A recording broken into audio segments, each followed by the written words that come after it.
ኦሪት ዘፍጥረት ምዕራፍ 17 1 አብራምም የ99 ዓመት ሰው በሆነ ጊዜ እግዚአብሔር ለአብርሃም ተገለጠለትና እኔ ኤልሻዳይ ነኝ፣ በፊቴ ተመላለስ፣ ፍጹምም ሁን፣ ሁለት ቃል ኪዳኔንም በእኔና በአንተ መካከል አደርጋለሁ፣ እጅግም አበዛሃለሁ አለው። 3 አብራምም በግንባሩ ወደቀ፣ እግዚአብሔርም እንዲህ ብሎ ተናገረው፣ እነሆ ቃል ኪዳኔ ካንተ ጋር ነው።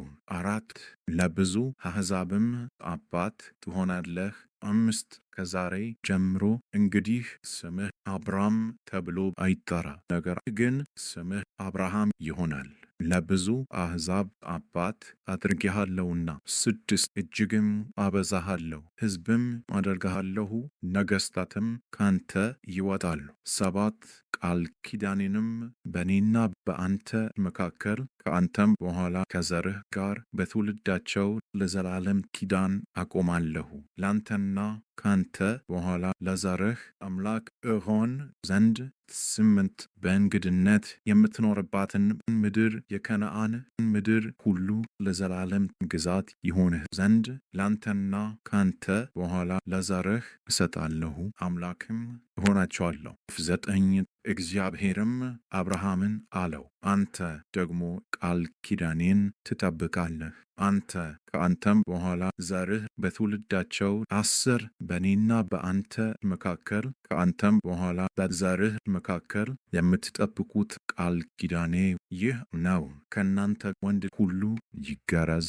11 የቁልፈታችሁንም ሥጋ ትገረዛላችሁ፣ በእኔና በእናንተ መካከል ላለውም ቃል ኪዳን ምልክት ይሆናል። 12 የ8 ቀን ልጅ ይገረዝ፣ በቤት የተወለደ ወይም ከዘራችሁ ያይደለ በብርም ከእንግዳ ሰው የተገዛ ወንድ ሁሉ በትውልዳችሁ ይገረዝ።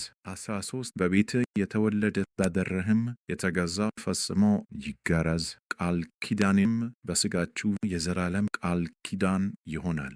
14 የቁልፈቱን ሥጋ ያልተገረዘ ቆላፍ ሰው ሁሉ ያች ነፍስ ከወገኗ ተለይታ ትጥፋ፣ ቃል ኪዳኔን አፍርሳለችና።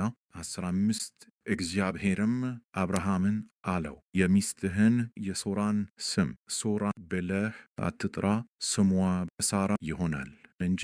16 እባርካታለሁ፣ ደግሞም ከእርሷ ልጅ እሰጥሃለሁ፣ እባርካትማለሁ፣ የአሕዛብም እናት ትሆናለች፣ የአሕዛብ ነገሥታት ከእርሷ ይወጣሉ።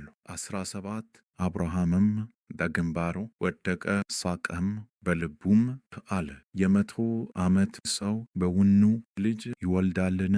90 ዓመት የሆናትም ሳራ ትወልዳለችን? 18 አብርሃምም እግዚአብሔርን እስማኤል በፊትህ ቢኖር በወደድሁ ነበር አለው። 19 እግዚአብሔርም አለ፣ በእውነት ሚስትህ ሳራ ወንድ ልጅን ትወልድልሃለች፣ ስሙንም ይስሐቅ ብለህ ትጠራዋለህ፣ ከእርሱ በኋላ ለዘሩ የዘላለም ቃል ኪዳን እንዲሆን ቃል ኪዳኔን ከእርሱ ጋር አቆማለሁ። 20 ስለ እስማኤልም ሰምቼሃለሁ፣ እነሆ ባርኬዋለሁ፣ ፍሬያምም አደርገዋለሁ፣ እጅግም አበዛዋለሁ፣ 12 አለቆችንም ይወልዳል፣ ታላቅ ሕዝብም እንዲሆን አደርገዋለሁ። 21 ቃል ኪዳኔን ግን በሚመጣው ዓመት በዚሁ ጊዜ ሳራ ከምትወልድልህ ከይስሐቅ ጋር አቆማለሁ። 22 ንግግሩንም ከእርሱ ጋር በፈጸመ ጊዜ እግዚአብሔር ከአብርሃም ተለይቶ ወጣ። 23 አብርሃምም ልጁን እስማኤልን በቤቱም የተወለዱትን ሁሉ በብሩም የገዛቸውን ሁሉ ከአብርሃም ቤተሰብ ወንዶቹን ሁሉ ወሰደ። የቁልፈታቸውንም ሥጋ እግዚአብሔር እንዳለው በዚያው ቀን ገረዘ። 24 አብርሃምም የቁልፈቱን ሥጋ በተገረዘ ጊዜ የ99 ዓመት ሰው ነበረ። 25 ልጁ እስማኤልም የቁልፈቱን ሥጋ በተገረዘ ጊዜ የ13 ዓመት ልጅ ነበረ። 26 በዚያው ቀን አብርሃም ተገረዘ። ልጁ እስማኤልም 27 በቤት የተወለዱትና በብር ከእንግዶች የተገዙት የቤቱ ሰዎች ሁሉ ከእርሱ ጋር ተገረዙ።